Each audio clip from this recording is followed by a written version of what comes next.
Greetings ladies and gentlefish, and welcome to this game in the Kai Tier 5 Japanese Premium Medium Tank.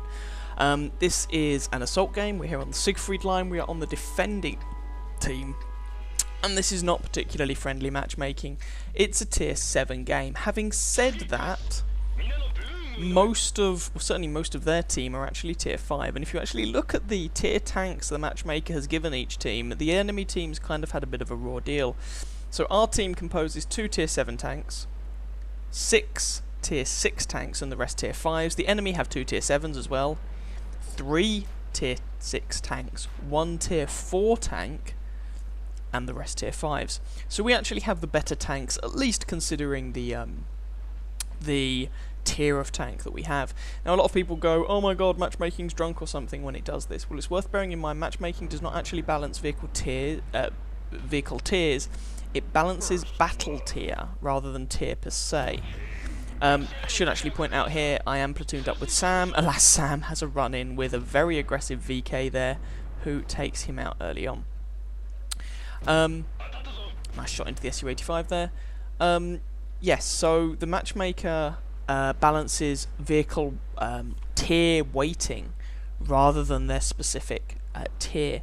And so there are multipliers, for example, for heavy tanks in this below tier 8, I think it is, or possibly below tier 10, for example, and artillery, among other things. And the matchmaker will prioritise making a game happen above all else. Anyway, so far we've managed to kill a tier 6 medium tank, that VK. We've put shots into an SU-85, who's now on rather lower health. Our team is currently winning 4 kills to 2. Alas, one of those 2 was Sam, but I mean, he went into a scouting position. He got really unlucky there to be caught out by a very, very aggressive 3001D. You don't normally see players being quite that aggressive, because it's basically just throwing your tank away. Usually a fast... Hello, Mr. Stug, how are you today? Usually a fast, light or medium tank can make it. There's a second shot, he's tracked. Sorry, there we go, he's dead. A fast, light or medium tank on the defending team can make it into sort of the B7 type position quickly without being molested, and the M7's a very fast little machine, so it was very unlucky that he was caught out by the VK there. But anyway, it meant that we ended up trading Sam's tier 5 tank for a tier 6 medium, which is in and of itself not necessarily a bad thing, although considering how that guy played, perhaps he wasn't the best tier 6 medium tank driver. Anyway, I digress. If we go around this side of things, there's an AT2 that we don't have shots on, but we do have shots on the side, or we did have shots on the side of that T1 Heavy, but AT2 comes around the corner. Alas, the fire gets him before I'm able to put him out of his misery. T1 Heavy tank, put 1 shot in, someone else finishes him off.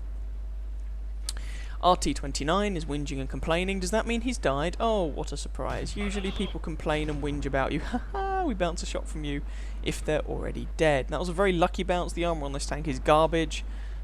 That looks like the howitzer. Is he firing armour piercing with the 105mm howitzer? Because if he is, I'm going to laugh. Panther. Oh, someone else finishes him off before we get a chance to. This is going to be a very quick game indeed. Stug 3 decides... Wait, no, it's not his fault.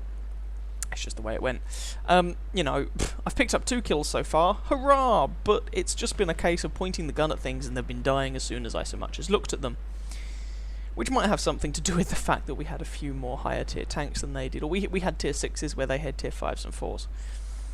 So the matchmaker certainly helped with this thing, but having said that, I was still surprised the match was this quick, that the enemy team collapsed this quickly. Suddenly we're just left with a Gorilla, tier 5 German SPG, and this Black Prince, a tier 7 heavy tank.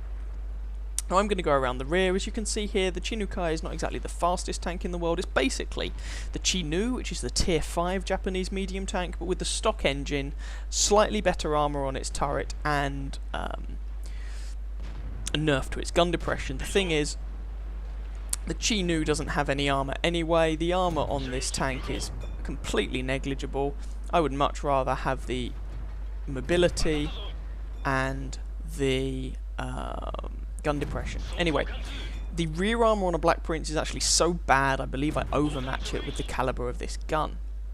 Now, to give this Black Prince credit, he is going down kicking and screaming. Good for him. But he is going down. I can take a shot from him if necessary, but he is now dead, and we actually got to feast on almost half of his health there, which was quite nice. And so despite the fact that that didn't seem particularly impressive, because we were shooting, generally speaking, higher tiered tanks, and feasting on that Black Prince at the end, we actually managed to pull a first class mastery out of the bag in that game, which was nice. So take a look at the post-battle results. I hope you guys enjoyed that game, although it was a quickie. If you did, please feel free to catch some of my other videos and or subscribe to my channel, and I wish you very happy hunting on that battlefield. Ciao ciao.